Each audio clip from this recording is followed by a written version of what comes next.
ঘুষ না পেয়ে ব্যবসায়ীকে মারধর ও হয়রানির অভিযোগ উঠেছে চুয়াডাঙ্গা কাস্টমস ও ভ্যাট কর্মকর্তাদের বিরুদ্ধে।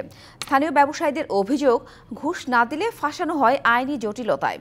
তবে ভ্যাট কর্মকর্তাদের দাবি, ভ্যাট এড়াতেই এসব কৌশল ব্যবসায়ীদের।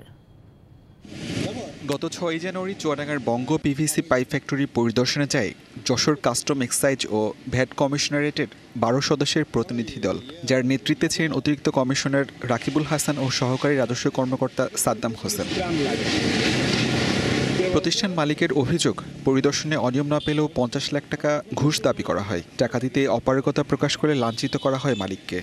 উনি আমার কাছে 50 লক্ষ টাকা ঘুষ দাবি করেন। আমি 50 লক্ষ টাকা দিতে অপারগতা প্রকাশ করলে উনি এক পর্যায়ে আমার এই পাশের এই কলারটা ধরে আমাকে চেয়ার থেকে বের করে দেন। ব্যবসায়ীদের অভিযোগ, কাস্টমস ভ্যাট কর্মকর্তাদের হাতে প্রায়ই হয়রানির শিকার হন তারা। ঘুষ না দিলে ফাঁসানো হয় আইনি জটিলতায়। সানবিট সব দিবে সামাল। সানবিট ম্যাজিক প্রেস ডিশওয়াশিং এর মাথা ঘোরানো সলিউশন। তারা আমাদের তো সহযোগিতা দূরের কথা, তারা আমাদেরকে দুর্বিষহ করে তুলছে। আমরা ব্যবসাদার, আমরা ক্ষতিগ্রস্ত হচ্ছে এর কারণে। আমরা ওনার তীব্র প্রতিবাদ জানাচ্ছি যে ওনার এই আচরণের জন্য একজনকে কেন কলার চিপে ধরবে। অসাধু কর্মকর্তাদের অপসারণের দাবিতে মানববন্ধন করে জেলার ব্যবসায়ীরা। দাবি না মানলে কঠোর আন্দোলনের হুঁশিয়ারি তাদের। আমাদের চৌড়া থেকে চাঁদনী স্টোর এবং গ্রিন ফুডকে এইভাবে নাজেহাল করেছে, এখনো চাঁদনু এটা নিষ্পত্তি করে চলে এসছে। ডিসি মহোদয় যদি এইটাকে আমাদের সুরা না করে তাহলে আমাদের চৌড়া ব্যবসা প্রতিষ্ঠান সব বন্ধ করে দেবো। তবে এসব অভিযোগ অস্বীকার করেছেন কাস্টমস ভ্যাট কর্মকর্তারা।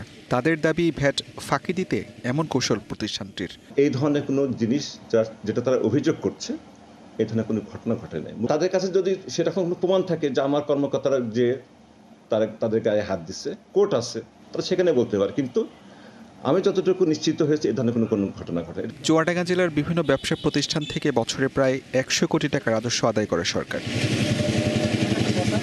DVC news desk.